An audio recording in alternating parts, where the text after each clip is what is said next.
The class stood quiet as their professor fiddled with the imposing hulk of man-shaped metal in the middle of nowhere. It looked like a thing they had seen in news feeds and the extremely few internet videos they were able to see. But there was nothing compared to the much bigger one off to the left. The girls all stood to attention, a class of 20 high school seniors, a mixture of elves of all kinds, including 2 half-elven orcs. Watching closely from the sidelines, still holding her morning coffee, was the school dean, also an elf. Their teacher was a human named Andrew. They were all surprised to see him walking around because, normally, he was in a wheelchair. Okay, all set? Power core? Safe. Good! Ladies, welcome, Andrew said, as he gingerly stepped away from the odd machine. He hobbled towards them and tried to stay steady. Obviously, he was still getting his sea legs. Sorry about the hobbling and such. I'm still getting used to this exo thing. Needs adjusting. Anyway, welcome to your firearm certification test. I have gotten in touch with a buddy of mine. That guy there, he said, gesturing to the human polishing the big machine, to run something both fun and educational, and also legal, which is why he's here. I managed to get permission to borrow one of these for a lesson. He pressed a button on the odd set of armor, and it suddenly released an odd hum of energy. It stood to full height of 8 feet tall, and with a series of clunky mechanical motions stood to attention. The front of its armor plating splayed open like a blooming flower, exposing its insides. Insides, it looked strangely comfortable, with leather lining seat cushions and a cup holder, for some reason. The larger machine also emitted a strange pulse of energy, its reactor starting up. Both machines were coloured in a pale blue, with various parts such as steps, legs, and heavy parts painted a bright yellow or light orange. The smaller machine looked like a fancy version of a set of knight's armour, excluding the flamboyant cloak and large kite shield, reminiscent of this kind of style. The larger machine looked like a miniaturized version of the AT-AT from Star Wars, only around 20 feet high and looking significantly more advanced, with a dog-like body and legs, looking significantly more agile and articulate than its movie counterpart. This is the IO Polytechnic Series 2 Type 3 Powered Armor Exoskeleton. Power armor, basically. Today, we're all going to learn how to use it in order to earn your advanced armament certifications. Questions?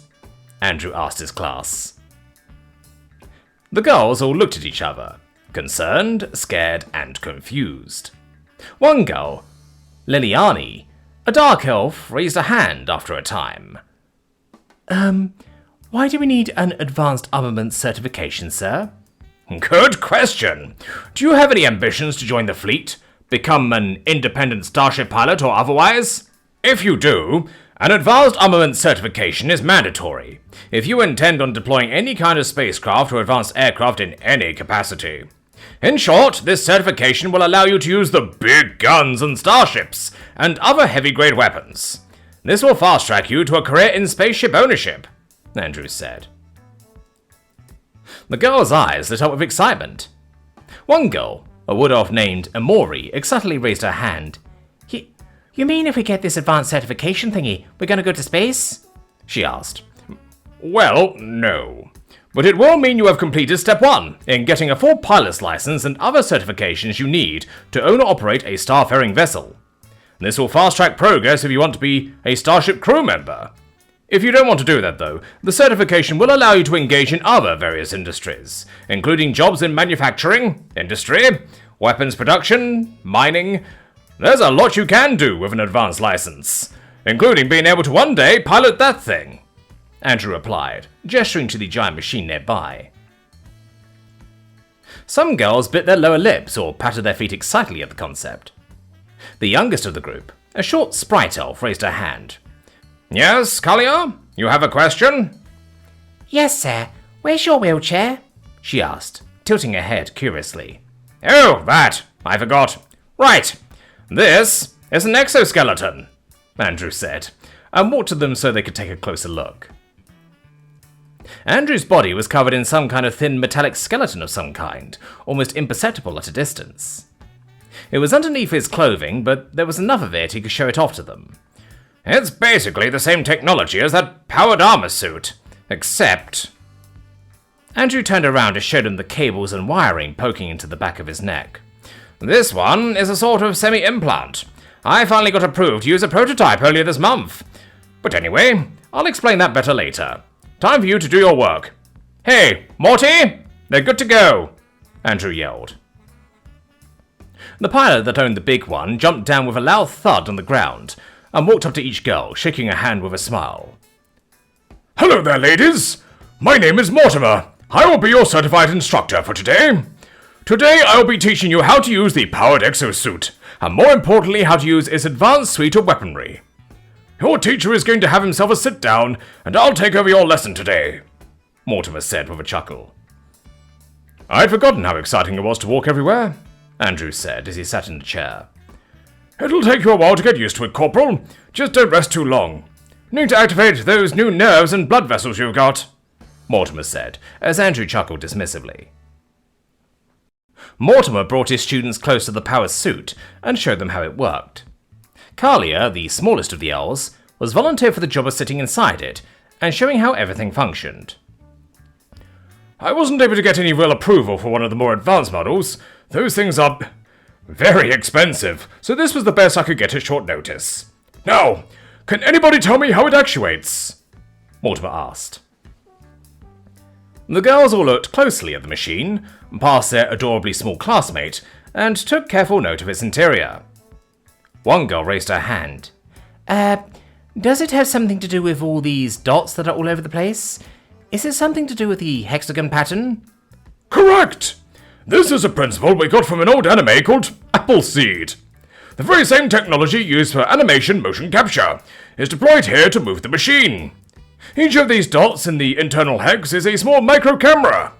This micro camera feeds the muscle movements into the internal computer, which then turns that into motion. Anybody have any idea how that works? Mortimer asked, as he demonstrated by moving Kalia's arm, which then moved the Mech's arm. The girls glanced at each other. Then each one took a turn to use poor Kalia as a puppet to try to figure out how it worked. In the end, Kalia herself spoke up. It doesn't look like it's too fast or anything, so I'm guessing that the pilot also wears some kind of undersuit that connects to the thing? Correct! Well spotted! Each pilot for these early models also wears an advanced nanosuit that has special things woven into the fabric that better interface with the system, making the cameras more effective at capturing motions from the pilot. It can work without it, but not as effectively. We don't need that for this, so that's why you won't be putting one on. Now out of there quick! Let me show you how it works! Mortimer asked, and gently helped Kalia out of the machine. He hopped in and started explaining how to put it on. Make sure you are seated properly and comfortable. Make sure feet are in stirrups provided. Now, you'll push this purple button here and... He pressed the button, and the legs, waist and feet of the machine closed up, encircling his legs and torso. There! Now put your hands in the control pods here, and press the trigger under your left pinky finger. It's this one here, he said, then demonstrated. The armor suit fully closed around him, locking itself in place. Now, this is the important part.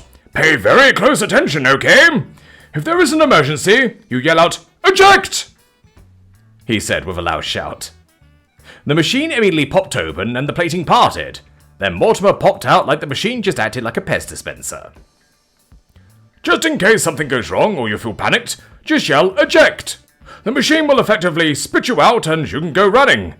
If you need to get out normally, just push that pinky button and then the purple button again to get out. Everybody got that? Mortimer asked. The girls all nodded their heads in agreement. Good! Now, this is what we're going to be using for the job, Mortimer said, as he moved over to the bench and opened a gun case. This is the Barrett M20A2 55mm bolt rifle, the Smith & Wesson Patriot 30mm revolver, and the Kalashnikov KA408 AK DMR platform rifle. You'll be using these to earn your certifications. The girls looked a bit scared at the sight of these massive guns, clearly not built for any human without mechanized assistance. They had gone through basic firearms training and even been to a shooting competition before, but never used anything quite like these monsters. Imposing, aren't they? But you know, I want to make this a bit more interesting, Mortimer said, rubbing his hands together in an evil fashion. Morty, don't do anything I ain't allowed to do, Andrew said from his seat. Don't worry, brah, it's all above board. I have a fun idea. After your courses are complete, we will have a little contest. Winner of the contest gets to use the big gun on the big mech. How's that sound? Mortimer said. The girls were taken by surprise by the suggestion and glanced at each other in surprise. They all jumped, squealing, "Me first!" as they crowded around. Mortimer decided to go with alphabetical order, starting with a dark elven girl named Amari. Each girl had to tie her hair down and secure it properly before she could enter, and one by one they got into the suit, faffed about a bit to get used to how the controls worked, and stood up to the firing range. The exercise was less about firing the gun and more about the safety, control, and discipline needed to use the weapon, as well as basic mech controls and operation. Amari stepped up to the firing range and was made to fire a full volley from each gun. Mortimer stood next to her and gestured at the intended target, a bank of sandbags on a hill. Right, so far so good. Now, 5-round mag for the Barrett, 10-round mag for the Kalash, 3 rounds in the cylinder for the revolver. Fire it all! Following safety protocol, of course. Extra points for actually hitting the target, Mortimer said. Yes, sir. Like this?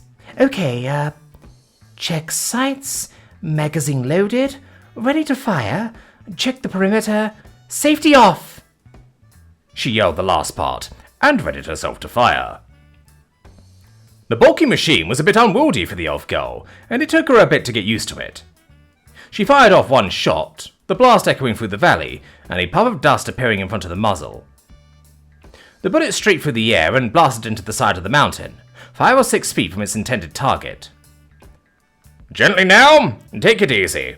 Panic is dangerous when holding a gun. Remember, discipline, Andrew said, as he got back on his feet and stood next to her. Amari put the safety on and took a breath, limbering herself up. She readied herself again and fired another shot, this time hitting close, just behind the target, slightly to the left. You don't have to compensate for the recoil like a normal gun. The machine does it for you, even though it's a higher caliber. Loosen your arms up, don't twist your wrist to absorb the recoil. Don't forget to check your grip, Andrew said.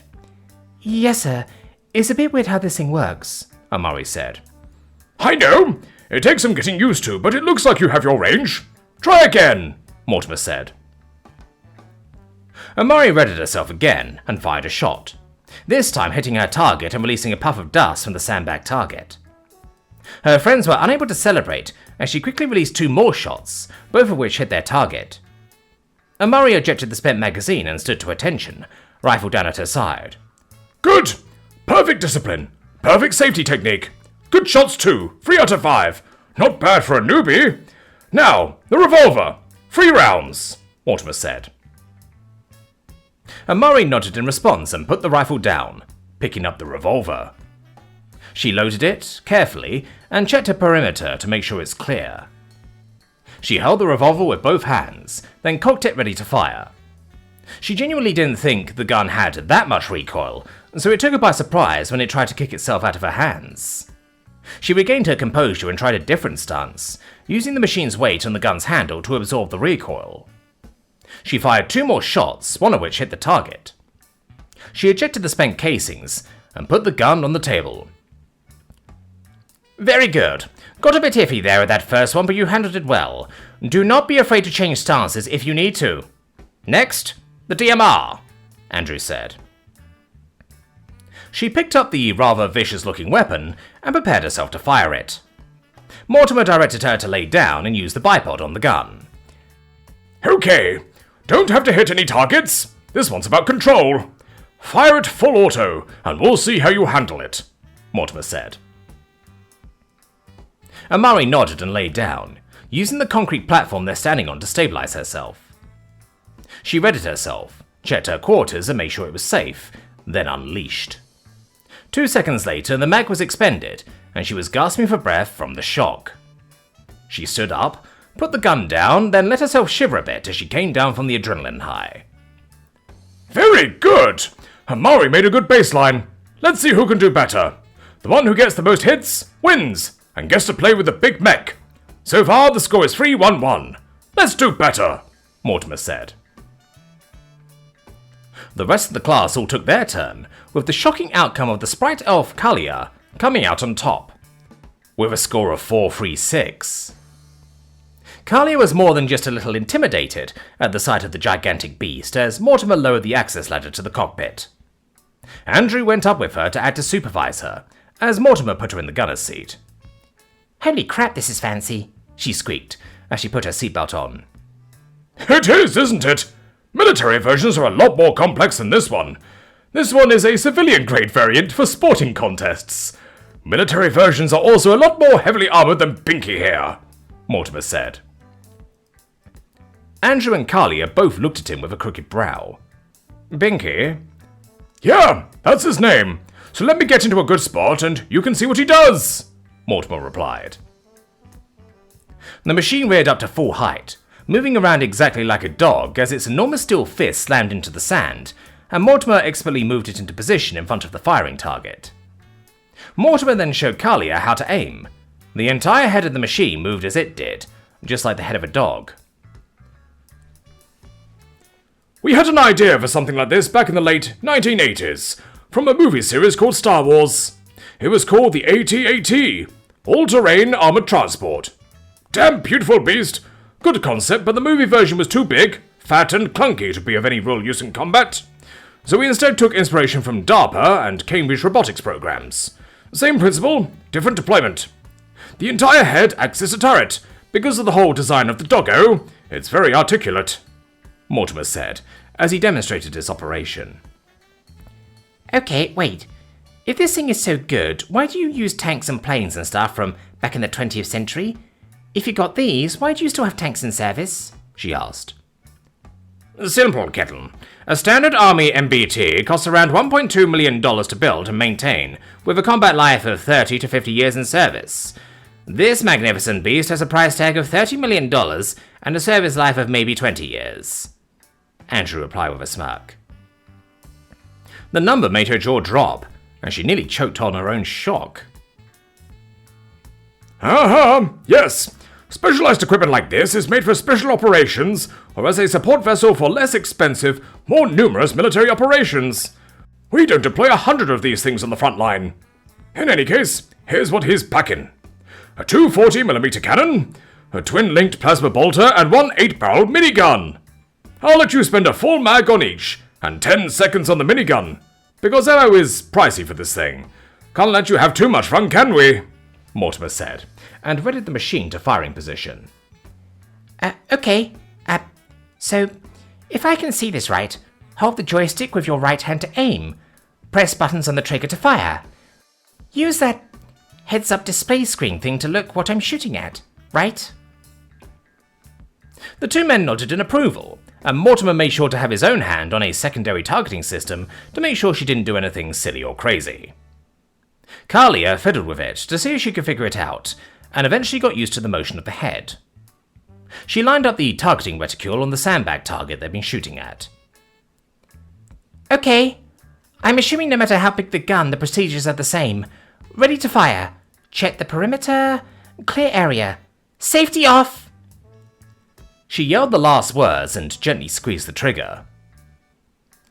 The main cannon fired a high-explosive shell, the ground shuddering from the explosion. The whole body of the machine wrenched back to absorb the recoil. The shell screamed through the air and hit just to the left of the target, blowing a huge crater into the side of the hill and displacing some of the sandbags. Kalia was allowed to fire 2 more shells, completely obliterating the target into piles of shredded material and dust plumes. That was awesome! She growled excitedly. They held her back and calmed her down before the next one. She took some breaths and collected herself, then moved to the plasma bolters.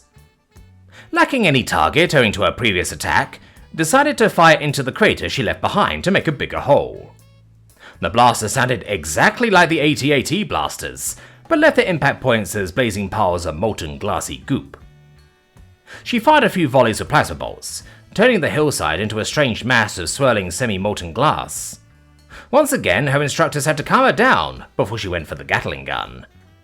She aimed at her target, the molten glass goop, and produced 3 bursts of fire. 3 solid beams of molten metal bullets at 5 seconds each, that turned the molten goop into a strange form of semi-hardened art. Kalia could barely contain her excitement at how much fun it was, and her teacher Andrew decided to cut the rest of the fun off before she ended up getting too excited and getting either herself or someone else hurt. Each girl earned her certification, plus some extra credit to boast about at school.